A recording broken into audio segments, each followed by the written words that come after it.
फर्श से लेकर पाताल तक न जाने कितने रहस्यों पर से लेकर पर्दा उठ चुका है, न जाने कितनी तस्वीरें सामने आ चुकी है। लेकिन जो जमीन की मुसीबत है, जो जमीन की सबसे बड़ी समस्या है, उसका समाधान पिछले कई सालों से नहीं निकल रहा। दावे किए जाते हैं, बड़ी बड़ी बातें किए जाती हैं, लेकिन वो हवा हवाई रहते हैं। और वही कदम ना उठाना हवा में जहर घोल रहा है। यमुना के जल में किस तरह से अमोनिया की मात्रा को बढ़ा रहा है, वो हर तस्वीर लगातार न्यूज़ 18 इंडिया आप तक पहुंचा रहा है। क्योंकि इन तस्वीरों को देखना, इन तस्वीरों के पीछे के प्रदूषण को समझना बहुत ज़रूरी है। क्योंकि ये जहरीली हवा हमारे अंदर, हमारे अपनों के अंदर, हमारे समाज के अंदर बहुत बेहद तेज़ी से घुलती जा रही है। यहाँ पर हम आपको ये तस्वीर दिखा रहे हैं जो कि यमुना से जुड़ी हुई है, जहाँ पर छठ पूजा की शुरुआत देखिए हुई। घाट को लेकर सियासत एक तरफ है, उसका जिक्र यहाँ नहीं करेंगे, लेकिन इस तस्वीर को जरूर देख लीजिए। क्योंकि ये वो प्रदूषित पानी है जिस पर व्रती महिलाओं ने कल डुबकी लगाई। और आज की तस्वीर भी कोई इससे जुदा नहीं है, जो ये बताती है कि दिक्कतें जस की तस बरकरार है और ये प्रदूषण है कि कम होने का नाम नहीं लेता।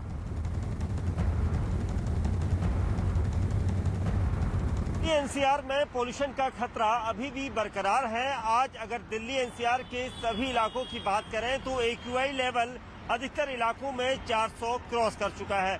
अभी भी वही स्थिति बनी हुई है। आप देख सकते हैं, हम इस वक्त कालिंदी कुंज के पास हैं और यहाँ पर जो धुआं है वो दिखाई दे रहा है। क्योंकि अब ये माना जा रहा है कि पंजाब में जो किसानों के द्वारा पराली जलाई जा रही है, उसका धुआं अब यहाँ पर बढ़ने लगा है। धीरे धीरे ये जो फॉग है, ये जो पॉल्यूशन का खतरा है, ये धीरे धीरे और बढ़ेगा। आप दूर बिल्डिंगों को देख सकते हैं, जो बिल्डिंग है वो नहीं दिखाई दे रही है। धुंध इतनी तेज है, ये सब पॉल्यूशन है। क्योंकि ये चाहे पेड़ पौधों पर बैठे या फिर सड़क से उठता हुआ धूल धक्कड़, अभी हम आपको दिखाएंगे कि कितना खतरनाक यहाँ पर पॉल्यूशन है। क्योंकि जो धूल है सड़कों की वो किस तरह से उठ रही है, ये देखिए। ये इस पूरे पत्ते में ये देखिए कितनी धूल है, ये आप देख सकते हैं। तो इस तरह से ये डस्ट जो है पूरे शरीर में इंसान के अंदर घुस रही है। चाहे वो अगर मास्क नहीं पहनता तो उससे उन्हें नुकसान है, लेकिन जिस तरह के हालात बने हुए हैं, क्योंकि पराली अब जल रही है तो पराली का जो समय है वो आगे भी इसी तरह से जलता रहेगा। कई दिन तक पराली जलती है और उसको लेकर कई नियम बनाए गए, लेकिन वो नियम अभी भी यहाँ पर उन नियमों को ठेंगा दिखाया जा रहा है। क्योंकि ये जो पूरा धुआं आपको पोल्यूशन का दिखाई दे रहा है, जो आसमान में चादर सफ़ेद हो चुकी है, ये सब कुछ सिर्फ और सिर्फ उसी धुएं का कारण माना जा रहा है।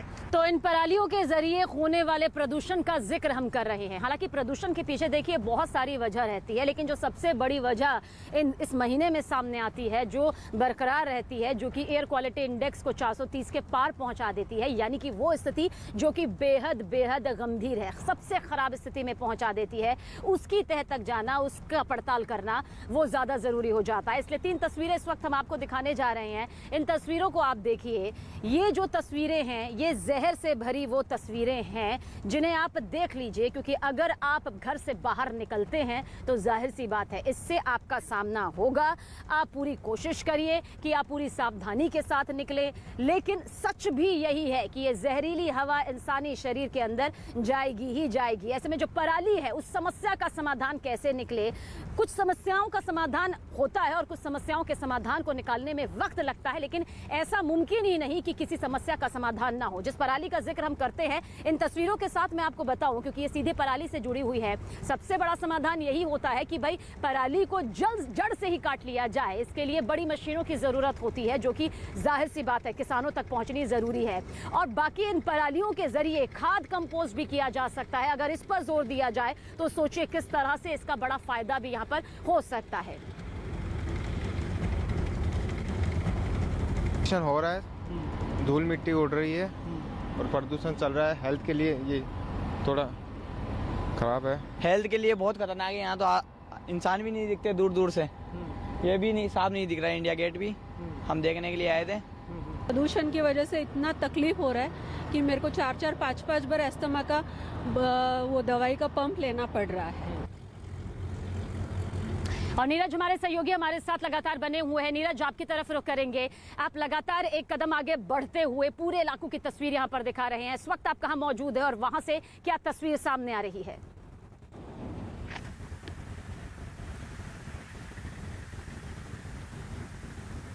शबीना, मानसा में इस वक्त हम लोग मौजूद हैं पंजाब में, और पंजाब में पराली जलाने की घटनाएं सबसे अधिक हो रही हैं। चाहे भटिंडा की बात करें, मानसा की बात करें, तरन तारण की बात करें, अमृतसर की बात करें। आपको पीछे तस्वीरें दिखाना चाहेंगे। आमतौर पे शाम को पराली जलाई जाती है ताकि रात भर में पराली जल जाती है, लेकिन अभी थोड़ी देर पहले यहाँ ये पराली जलाई गई।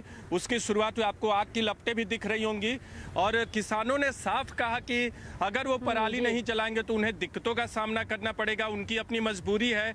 हालांकि प्रदूषण एक बड़ी वजह है पराली जलाने की वजह से। और कुछ लोगों से बात करते हैं जो किसान है, युवा है, यहाँ बात करना नहीं चाह रहे हैं शबीना वो लोग, लेकिन उनका कहना है कि वो पराली मुफ्त में किसी को देने को तैयार है, लेकिन अगली फसल को बोने के लिए वक्त चाहिए होता है, इसलिए यहाँ जला रहे। लेकिन सरकार की तरफ से या राजनीतिक दलों की तरफ से जो इनकी उम्मीदें होती है वो पूरी नहीं हुई। और पंजाब में तो चुनाव को देखते हुए भी ये कहा जा रहा है कि किसानों को कोई पराली जलाने से रोकने वाला नहीं, भले ही प्रदूषण कितना फैले। और दूसरी अहम बात, अभी हम थोड़ी देर पहले हरियाणा के फतेहाबाद में थे, जो कि मानसा जिले का ही बॉर्डर जिला है, पंजाब और हरियाणा का बॉर्डर है।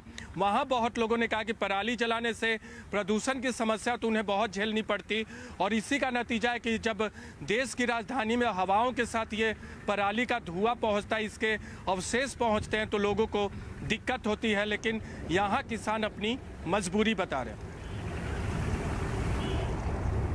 बिल्कुल, और धान के इस अवशेष को जलाने के लिए जिला कमेटी या ग्रामीण कमेटी को कार्रवाई करने के लिए भी रखा गया है, ताकि पराली जलाने की जो घटनाएं हैं वो सामने ना आए। ऐसे कई कदम उठाने की व्यवस्थाएं की गई हैं, लेकिन वो व्यवस्थाएं धरी की धरी तब रह जाती हैं जब हम देखते हैं कि यहाँ से चलने वाली हवा जब देश की राजधानी दिल्ली तक पहुँचती है तो किस तरह से दिल्ली का दम घुटने लगता है। दिल्ली की जो हवा है वो दम घोटू बन जाती है, इंसान की जिंदगी पर भारी पड़ने लगती है। तस्वीरें हम लगातार आप तक पहुँचा रहे हैं। इन तस्वीरों को भी देखिए जो इस वक्त आप अपने टीवी स्क्रीन पर देख रहे हैं। आप इन तस्वीरों को समझिए, ये वो जहरीली हवा है जो धीरे धीरे, जिसके महीन कण इंसानी जिंदगी को मुसीबत में डाल रहे हैं। वो शुद्ध हवा जो कि कभी इंसान लेने के लिए, टहलने के लिए बाहर निकलता था, अब वो उसके नसीब में नहीं है। और इसके पीछे की एक बड़ी वजह ये पराली भी है। देखिए, जब हम धान के इन अवशेषों का जिक्र करते हैं जिन्हें पराली कहा जाता है, तो इसके ऊपर जिला कमेटी, ग्रामीण कमेटी कार्रवाई अगर नहीं करती, जिसे इसके लिए रखा गया है, तो सैटेलाइट के आधार पर भी कार्रवाई तय है। और इसके अलावा आप भी जानते हैं कि एनजीटी के आदेश के अनुसार भी एक भारी जुर्माना एकड़ के हिसाब से, यानी कि आपका जो एरिया है वो कितने एकड़ में फैला हुआ है और कितना आपने यहाँ पर जलाया हुआ है, उसके हिसाब से वसूला भी जाता है।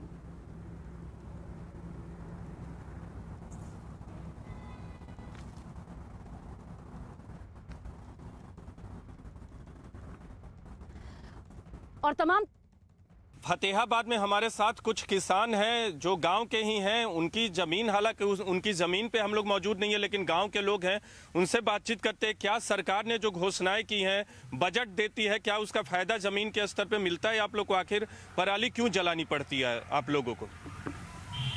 पराली हमें ये कनक बीजनी है, इसलिए जलानी पड़ता है। हाँ जी, हाँ जी। नहीं, आप जिक्र कर रहे थे कि मशीन जो है वो नहीं मिलती, इसलिए आपको जलाना पड़ता है। हाँ, मशीन बहुत महंगा है और 2.5 लाख रुपए का है जी। जो सुपर सीडर है। हाँ, वो ऐसे कौन लेगा ऐसे? तो उससे क्या होता है? मशीन से आप लोग करते क्या है?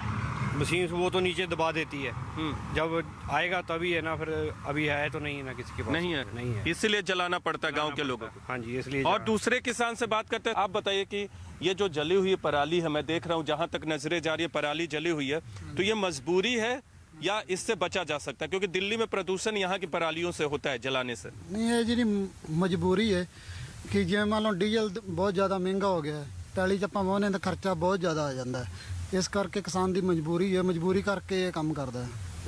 तो कैसे आप लोग न जलाएं पराली, वो कैसे हो सकता है? सरकार को क्या करना चाहिए? सरकार को ये वास्ते कोई मशीनां देवे किसानों ਨੂੰ, ਜਿਹਦੇ वास्ते कोई साधन देवे, ਉਹਦੇ करके फिर किसान आपदा पराली ना जलावे। जी, हाँ जी।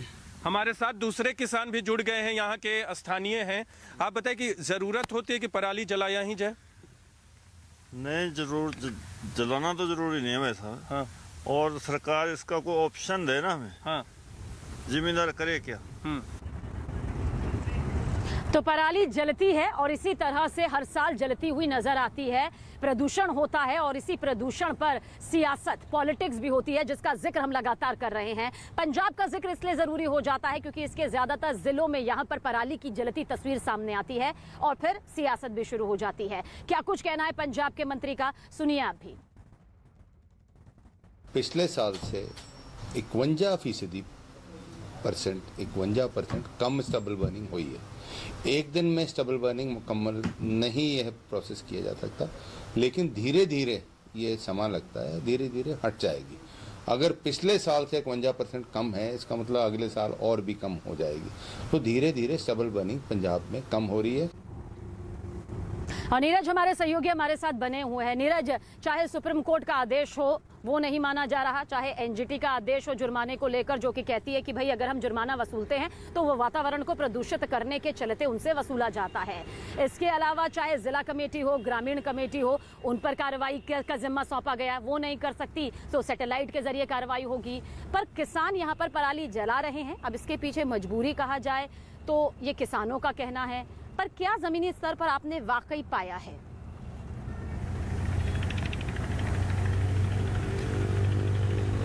देखिए, किसानों का कहना है कि मशीन की बात बार बार सरकार की तरफ से की जाती है कि मशीन ऐसी देंगे कि वो जड़ से पराली को उखाड़ दे ताकि और उसे वो गांठ बनाकर उसे हटा दिया जाए। इस तरह की मशीन अब तक नहीं मुहैया कराई गई है आम किसानों को, बहुत बड़ी संख्या में किसानों को। दूसरी उनकी समस्या ये है कि वो ये कहते हैं कि क्योंकि अगली फसल की बुआई का वक्त बहुत नज़दीक होता है, तो ऐसे में वो इंतज़ार नहीं कर सकते कि पराली को काटा जाए, लंबे वक्त तक छोड़ा जाए, मजदूर से हटवाया जाए। तीसरी समस्या उनकी तरफ से ये बताई गई कि मजदूरों की भी दिक्कत है कि पराली एक बार धान कटाई के बाद जो खेतों में पराली रह जाते हैं उसको हटाने की समस्या भी उनके सामने मौजूद रहती है कि मजदूर नहीं मिलते। तो सबसे आसान रास्ता होता है कि इस तरह से पराली को जला दिया जाए। आप देख सकते हैं थोड़ी देर पहले, महज आधे घंटे पहले, ये तमाम खेत में, मानसा के खेत में इस पराली को जलाया गया है। शाम के वक्त में आमतौर पे जलाया जाता है, लेकिन अब से आधे घंटे पहले किसानों ने ये पराली जलाई है और आपके सामने तस्वीरें हैं। और इसी का धुआं जो है दिल्ली पहुंचता है और फिर सियासत शुरू होती है। अगर दिल्ली ना पहुंचे तो शायद सियासत भी ना हो पूरे मामले पे। दिल्ली बनाम पंजाब, दिल्ली बनाम हरियाणा, एक पार्टी बनाम दूसरी पार्टी, तो ये स्थिति है। पंजाब में विधानसभा चुनाव होने हैं और पंजाब में भी इस मसले पर सियासत जो है कोई पार्टी नहीं करना चाह रही है, किसानों को नाराज नहीं करना चाह रही है कि बिल्कुल, यहाँ पर इन बातों से और इन किसी तथ्यों से यही समझा जा सकता है नीरज कि अगर राजनीतिक इच्छा शक्ति वाकई हो तो इस समस्या का समाधान किया जा सकता है। वो मशीनें जिनका जिक्र लगातार होता रहा है, जिनके लिए एक बड़े बजट का प्रावधान भी किया जाता रहा है, राज्यवार तरीके से उन्हें राज्यों को सौंपा भी जाता रहा है। मशीनें भले ही बड़ी संख्या में नहीं, लेकिन इतनी जरूर होनी चाहिए कि किसानों को भी मजबूरी में आकर पराली को यहाँ पर जलाना ना पड़े, क्योंकि हाथों से अब धान को निकालना, उनकी बुआई कटाई करना अब किसी के लिए यहाँ पर इस दौर में मुमकिन नहीं है, ये हर कोई यहाँ पर जानता है। और दिल्ली की हर तस्वीर लगातार हम आप तक पहुंचा रहे हैं, दिल्ली से जुड़ी हर खबर इसलिए पहुंचा रहे हैं क्योंकि सबसे ज्यादा प्रदूषण का असर जो है एयर क्वालिटी इंडेक्स के जरिए सामने आ रहा है। इस बाबत हालांकि खत भी लिखा गया है केंद्र सरकार को, जिसमें कहा गया है कि पंजाब, हरियाणा, उत्तर प्रदेश के साथ उनकी बैठक करवाई जाए ताकि वहां पर जलने वाली पराली से निकलने वाला जो धुआं है, जो हवा की रफ्तार है, वो दिल्ली आती है और फिर उन्हें झेलनी पड़ती है वो जहरीली हवा, जिसका खामियाजा दिल्ली की जनता भुगत रही है। और ये जहरीली हवा दिल्ली वालों के दिल पर सीधा असर कर रही है।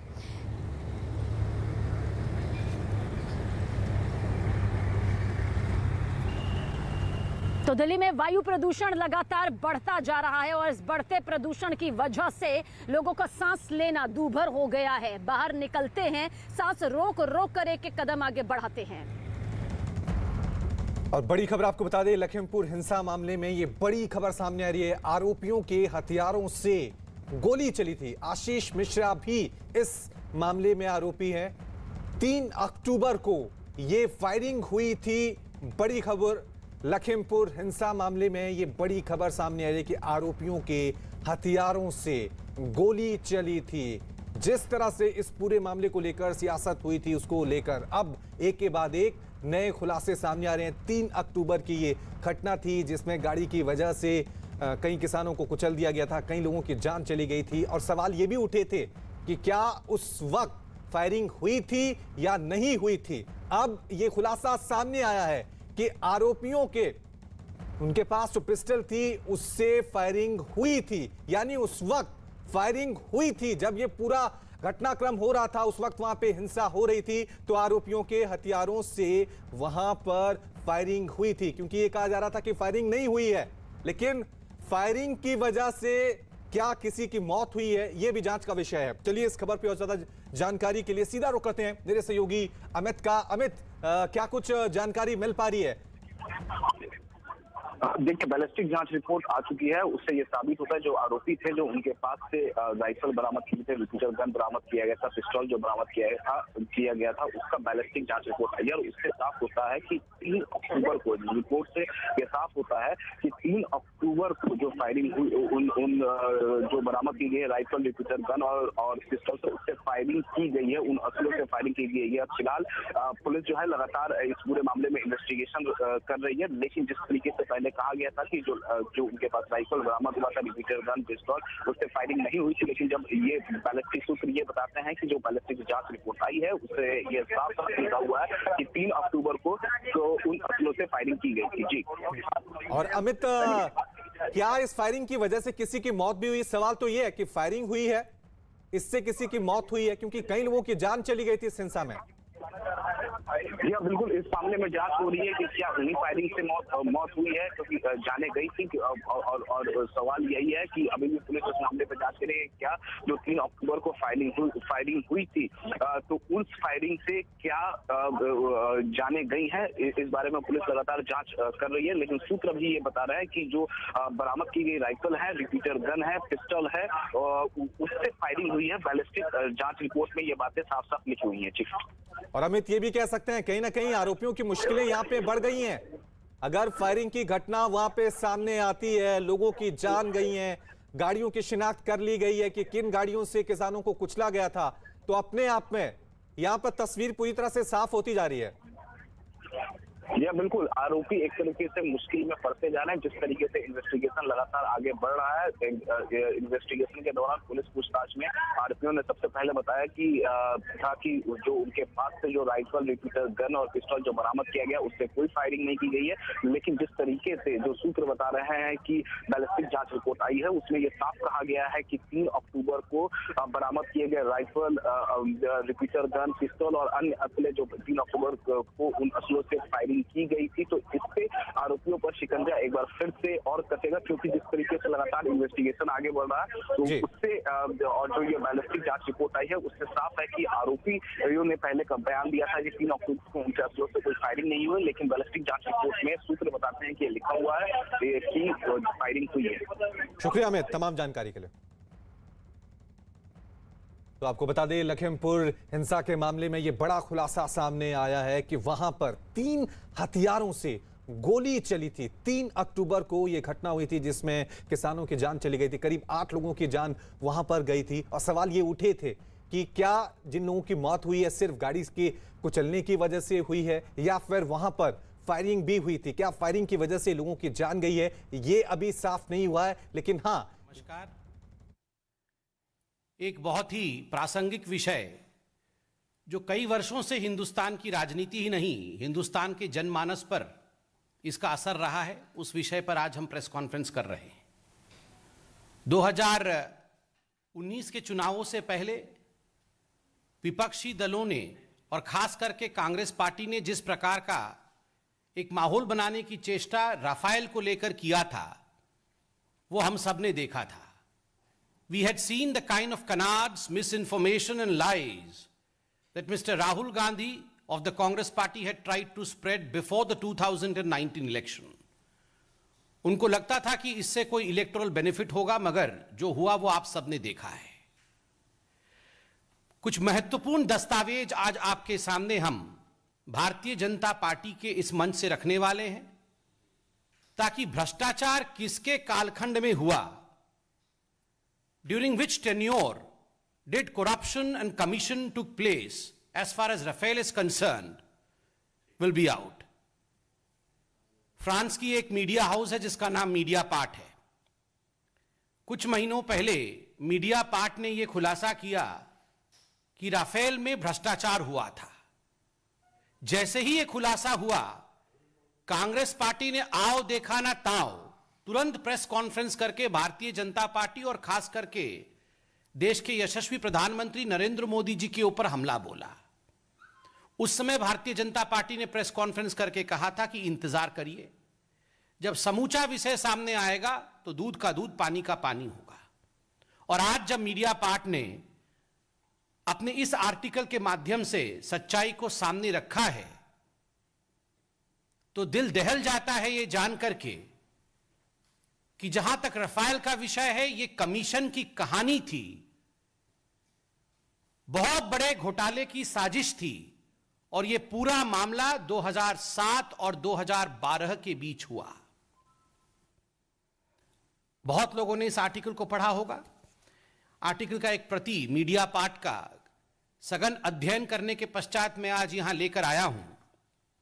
मूलतः इसमें यह बताया गया है कि जो दसों एविएशन था, जो फ्रांस के एयरक्राफ्ट मैन्युफैक्चरर कंपनी है, जिसको कि इस पूरे डील में डी के रूप में दिखाया गया, एक कोड वर्ड इस्तेमाल किया गया डी। तो डी के रूप में डसो एविएशन को दिखाया गया। इस डसो एविएशन ने लगभग 7.5 मिलियन यूरोज, अगर हम इसे भारतीय रुपया में कन्वर्ट करें तो लगभग 65 करोड़ रुपीस बैठता है। तो 65 करोड़ रुपीस ये कमीशन के रूप में पे किया गया दसो एविएशन द्वारा। और यह आर्टिकल लिखती है सीक्रेट कमीशन के माध्यम से एक मिडिलमैन को दिया गया है 36 राफेल एयरक्राफ्ट के लिए। और यह पूरा विषय 2007 और 2012 के बीच घटित हो रहा है। इसमें सबसे महत्वपूर्ण विषय है, और आप इस आर्टिकल में देखेंगे तो आर्टिकल में लिखा गया है एटलीस्ट 7.5 मिलियन यूरोज वे पेड। मतलब मिनिमम अमाउंट जो कमीशन का पे किया गया वो 65 करोड़ रुपया है।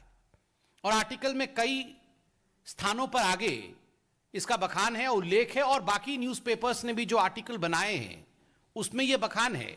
इसमें वो कहा गया है कि 11 मिलियन यूरो तक, अर्थात मिनिमम 7.5 मिलियन यूरोज और 11 मिलियन यूरोज तक ये कमीशन दिए गए हैं हिंदुस्तान के अंदर एक मिडिलमैन के माध्यम से, जिस मिडिलमैन का नाम सुसेन गुप्ता है, सुसेन मोहन गुप्ता, SM गुप्ता। आश्चर्य का विषय कि 2007 और 2012 के बीच में ये जो घोटाला होता है, ये जो कमीशन खोरी होती है, जिसका मिडिलमैन, जिसका दलाल सुसेन गुप्ता होता है, ये सुसेन गुप्ता कोई नया खिलाड़ी नहीं है। ये एक पुराना खिलाड़ी है जो VVIP चॉपर गेट स्कैम था, जिसको ऑगुस्ता वेस्टलैंड के नाम से जाना जाता था। वो सुसेन गुप्ता उसका भी किंगपिन था, उसका भी कमीशन एजेंट था, उसका भी दलाल था। This is too much of a coincidence that an agent, a middleman who was commissioned for Augusta Westland case, in fact is the kingpin, is the commission agent, is the middleman in the Rafael case also during 2007 and 2012. And too much of coincidence is always a conspiracy. जब बहुत coincidence होता है वो coincidence नहीं होता है, उसके पीछे षड्यंत्र होता है, कहीं ना कहीं उसके पीछे एक कॉन्स्पिरेसी होती है। ये तार कहां तक जुड़ते हैं ये विवेचना के विषय हैं। तो स्वाभाविक रूप से ये एक बहुत बड़ा घोटाला हुआ और कालखंड यूपीए की सरकार की रही है, कांग्रेस की सरकार की रही है। आज राहुल गांधी, आप लोग पत्रकार हैं, बहुत सम्मानित है, आप लोग मुझे मेरा ज्ञानवर्धन करेंगे। शायद वो हिंदुस्तान में नहीं है, मैंने अभी अखबारों में पढ़ा शायद वो इटली में है। इटली से राहुल गांधी जवाब दें। जो भ्रम फैलाने की कोशिश राहुल गांधी और उनकी पार्टी ने इतने वर्षों तक किया है, आज ये खुलासा हुआ है कि उन्हीं के सरकार के कालखंड 2007 से 12 के बीच में ये कमीशन खोरी हुई है और मिडिलमैन का नाम भी सामने आया है। बहुत दुखद विषय है मेरे भाइयों। दुखद विषय यह है, for long 10 years the IAF, Indian Air Force, was depleted critically of fighter aircraft. Indian air force को फाइटर एयरक्राफ्ट की आवश्यकता थी। 10 वर्षों तक इस पूरे विषय को पेंडिंग रखा गया। 10 वर्षों तक there were negotiations and negotiations and negotiations and there was no conclusion of negotiation. And now we come to know that there was no conclusion of negotiation because the negotiation was not about aircraft. The negotiation was about commission. 10 वर्षों तक ये जो negotiation हुआ है, ये aircraft के लिए negotiation नहीं हो रहा था, ये कमीशन के लिए नेगोशिएशन हो रहा था कि कितना कमीशन चाहिए।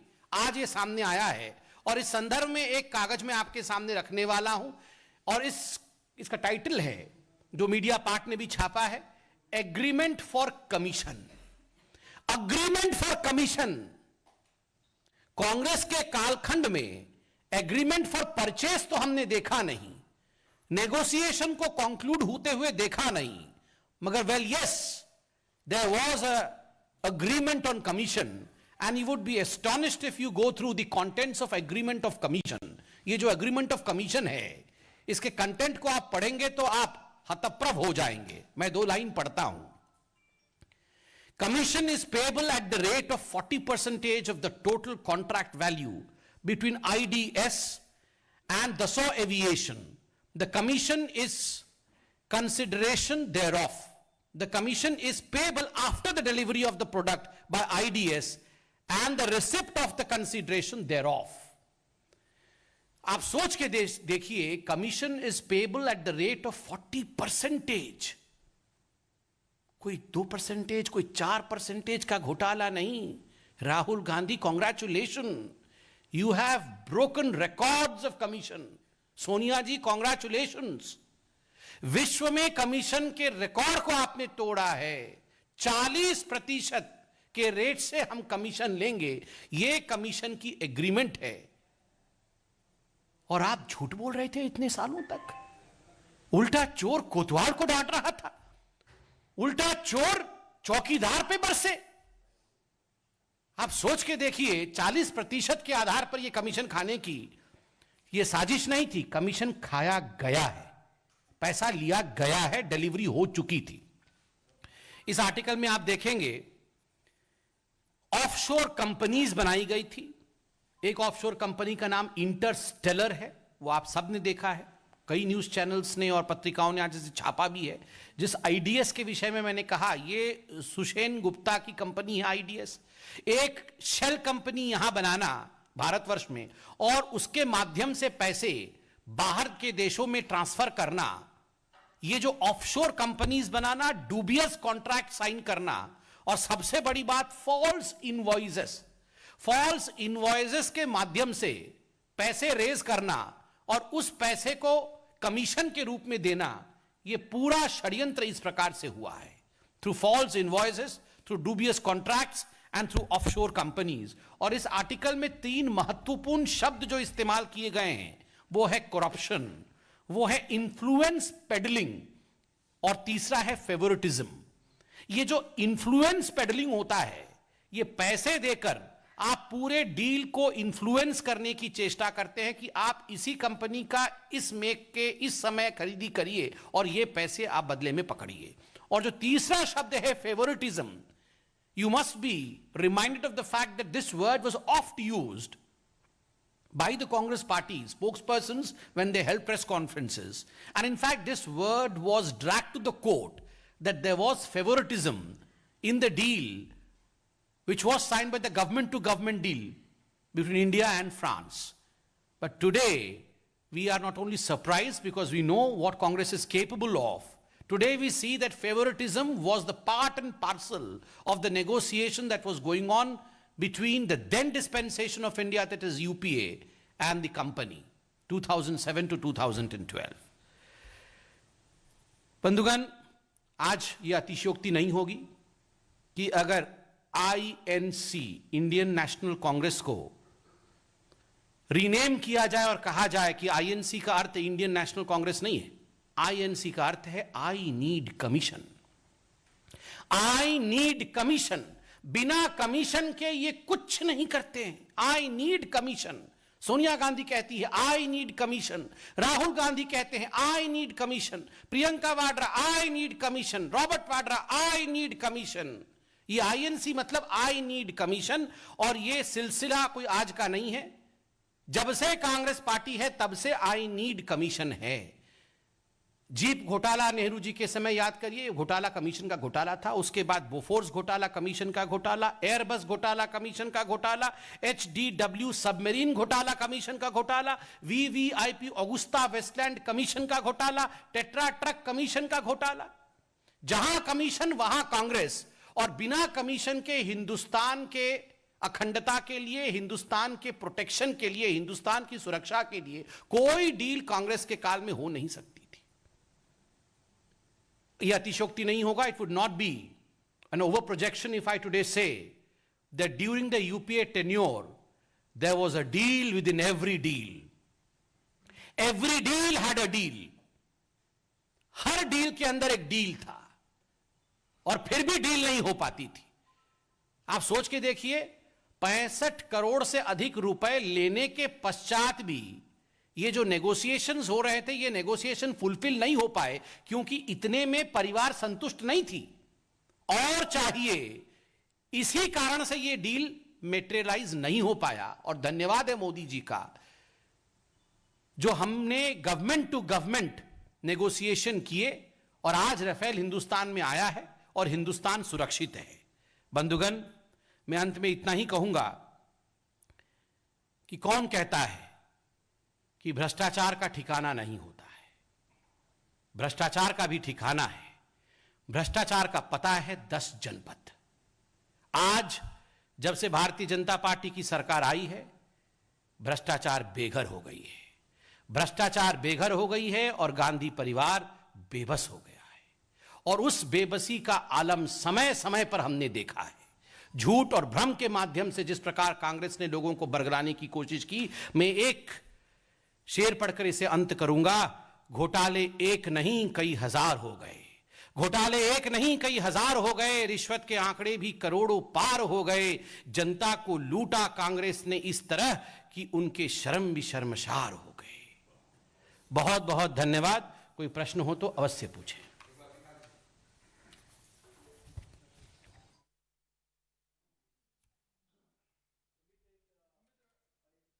तो बीजेपी ने यहां पर राफेल को लेकर कांग्रेस पर बड़ा हमला बोला है। फ्रेंच मीडिया में जो खुलासा हुआ है उसको लेकर बीजेपी ने कांग्रेस पर बड़ा आरोप लगाया। उन्होंने कहा है कि यूपीए सरकार के दौरान 65 करोड़ की रिश्वत राफेल डील को लेकर हुई है। देखिए, मैंने भी पूरे आर्टिकल को पढ़ा है, आप भी पूछ लीजिए, मैं जवाब देता हूं।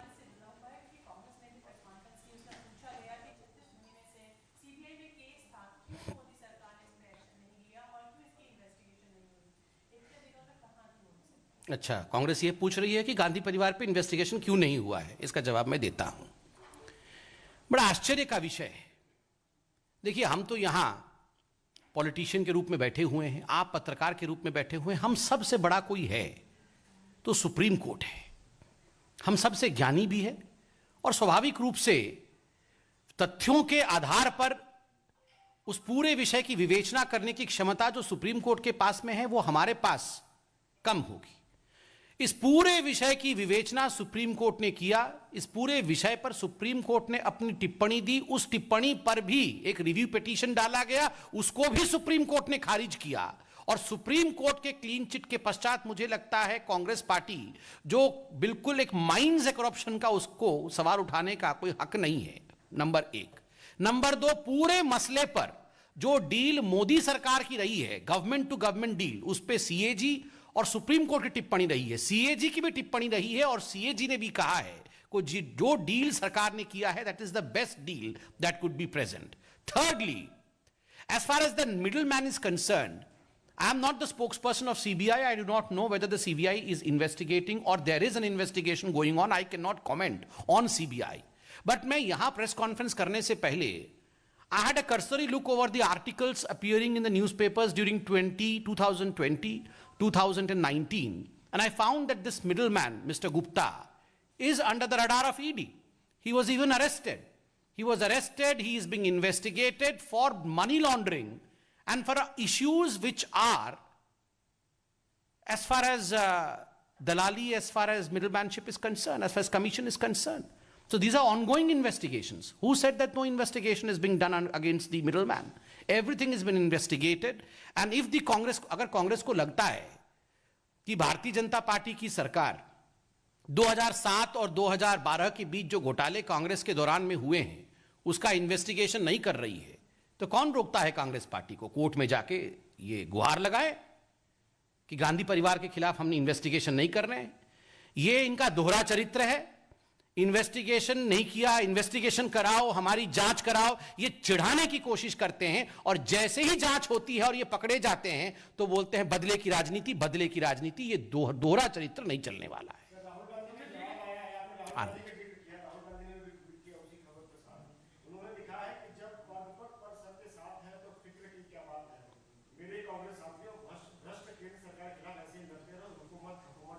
हाँ, वो इटली में आराम करते रहें और इनके कांग्रेस के साथी यहां लड़ते रहें। किस चीज के लिए लड़ेंगे? 2007 से 2012 के बीच में भ्रष्टाचार आपने किया, कमीशन आपने लिया, कमीशन लेके छुट्टी बनाने आप इटली चले गए और यहां पर बैठ के इटली में ट्वीट करते हैं मेरे कांग्रेस के साथियों लड़ते रहो। ये कांग्रेस वाले भी समझ गए हैं राहुल गांधी इनका क्या बना रहे हैं।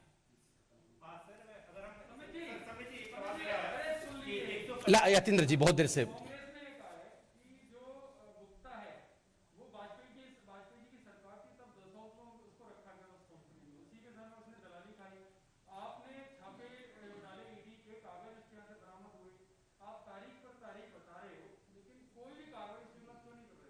देखिए, कांग्रेस के लिए एक सुझाव है, तू इधर उधर की बात ना कर।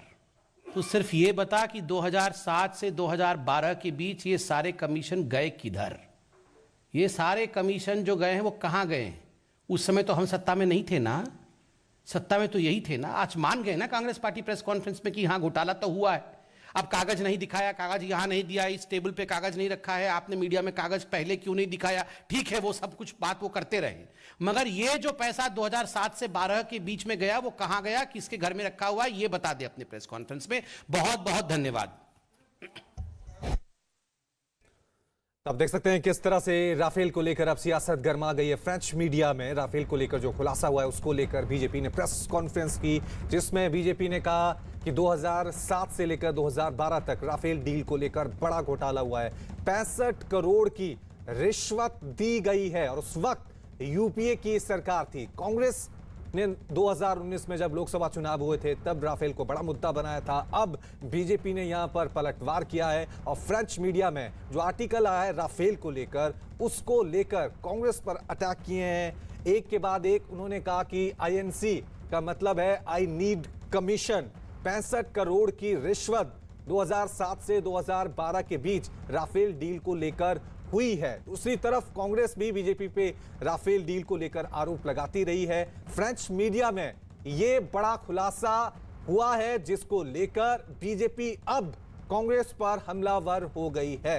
यहां पर बीजेपी ने कहा है कि कांग्रेस ने बेवजह मुद्दा बनाया, उल्टा चोर कोतवाल को डांटे। इस तरह की घटना यहां पर सामने आई है। 2007 से 2012 को लेकर यूपीए सरकार राफेल को लेकर डील कर रही थी, उसी दौरान 65 करोड़ की कमीशन दी गई है।